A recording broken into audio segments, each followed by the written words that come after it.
Arizona Cardinals at home this week. They've lost 7 of their last 8. They've been handed the hat of potential spoiler at this stage, which is the role they can play versus the Jacksonville Jaguars, who have won 2 of their last 3 to get back in the playoff convo. The Jacksonville Jaguars as they pummel the Chargers. Jags 6-4 and plenty to fight for. Cardinals, then Titans, before facing the Colts in what could be a monster tilt if they can take care of business the next couple of weeks. Their dominating win over the Chargers was especially impressive due to how many guys they were missing, yet still found a way to put up 35 points. That's 29 plus points in 3 straight, too. Bangs his way in for the Jacksonville touchdown. 5 for 10 on 3rd down and 5 for 6 in the red zone against what was a top 10 scoring defense. Why not keep it rolling, to use the parlance of Duval, against an Arizona defense that's given up 40 plus points back-to-back weeks, 27 plus points allowed in 4 of their last 5. And it's going to be contested, and Juwan Jennings does a great job battling to get that possession. They allowed the 49ers to convert 4 of their 5 red zone chances, and they let Christian McCaffrey average over 6 yards a run. And remember, CMC is a sub 4 yard per carry guy this season. We bring that up because it was Jacksonville's rush attack that powered their Week 11 output. They punched in 4 TDs along the ground versus the Chargers. Travis Etienne scored twice, 73 yards. Trevor Lawrence scored down low, 5th of the year, and Bashal Tootin gave him 74 yards and a score, a nice 4.9 a carry. Jags with 192 rush yards in that win, second most they've had in a game this year. Here's Tootin again. Tootin! Punishing hit. 47 rush attempts, that is of course a hefty figure, and Tootin joined the list of the injured when he left the game hurt, so yet another guy to track this week, along with the likes of Brian Thomas, Brenton Strange, etc.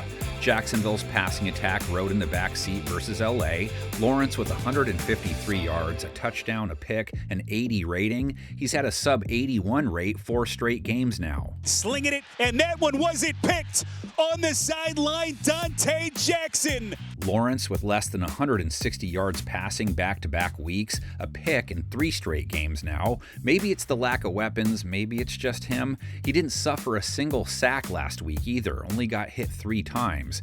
Now he's onto an Arizona pass rush that only sacked Brock Purdy once, onto a secondary that laid out the welcome mat to Brock, letting him throw 3 touchdowns. They didn't pick him off, a 133 rate allowed. Floats it back in the end zone. All alone is George Kittle. It isn't a guarantee Lawrence will light it up, though. They're holding quarterbacks to a sub-90 rate and under 7 yards per attempt on the year, though their pass rush hasn't been a strength most games, only 19 sacks all season.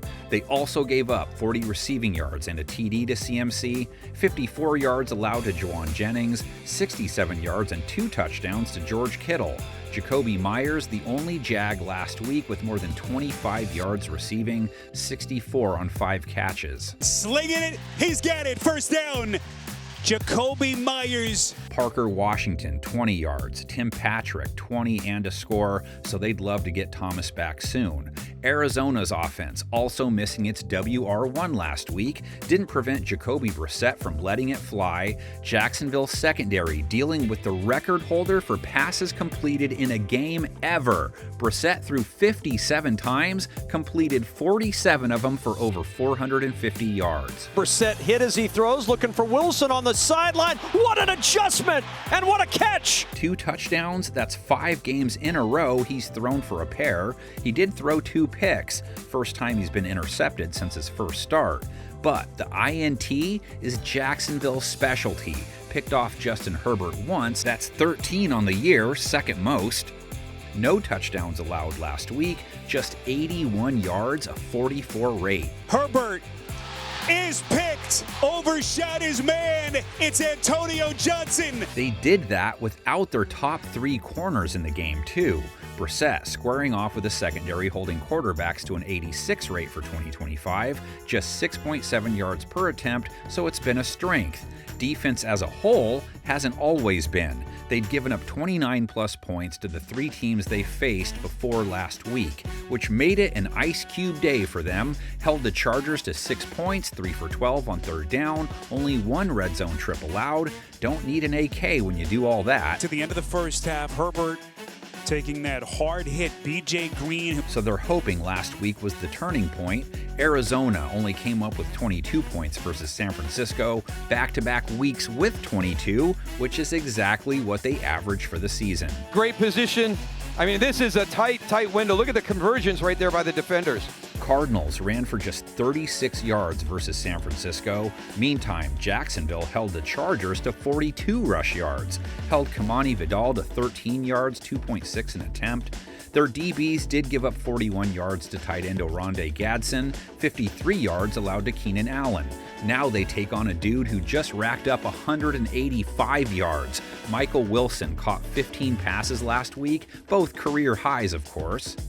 Over the middle, open, and it's Wilson leaping up to make the catch. Trey McBride caught 10 passes for 115 yards and a touchdown. Back-to-back 100-yard games for him. Has a 5-game scoring streak going. End zone fits it in for the touchdown to Trey McBride. Greg Dortch chipped in 66 yards as well, a season high. The release foul, then Dortch weaving his way for a first down and yanked down. That's a spooky stat line, though. Brissett threw 57 times, wasn't sacked once. That's crazy, especially when you consider he had taken 5 to 6 sacks in each of the previous 3 games. It was the 49ers who have the fewest sacks in the league, but the Jags pass rush is a neighbor of theirs, so coming up with 3 in a game is kinda like freaking brothers like MJ to them. Plus, Josh Allen Hines had 1, making him the Jaguars' all-time bagman, so need to give him his due. Hines Allen gets to Herbert, and there's the record for Hines Allen. And finally, the laundry. Jacksonville only got penalized once last week.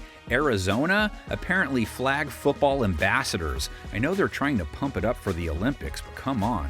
They were flagged 17 times versus San Francisco. Maybe too short was the head ref. For an Arizona touchdown!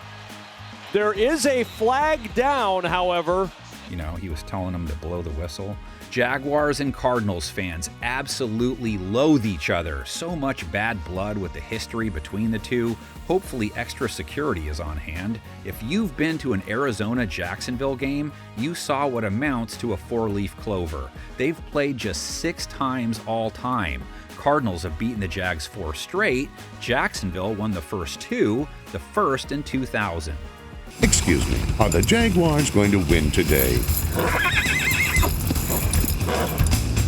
By now, even Mr. Ed knew how the Jaguars were winning. First, they leveled enemy ball carriers.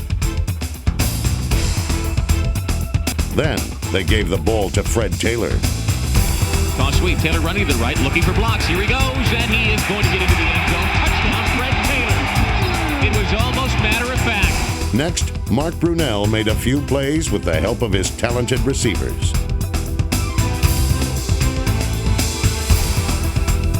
Brunell under pressure, turns and heaves, and he's got McCardell at the 5. McCardell turns inside. Touchdown, Keenan McCardell. But the day belonged to Fred Taylor. He turned in his 8th consecutive 100-yard rushing performance and would add another before he was done. It was more than a Jaguars team record. It was the 3rd longest streak in league history.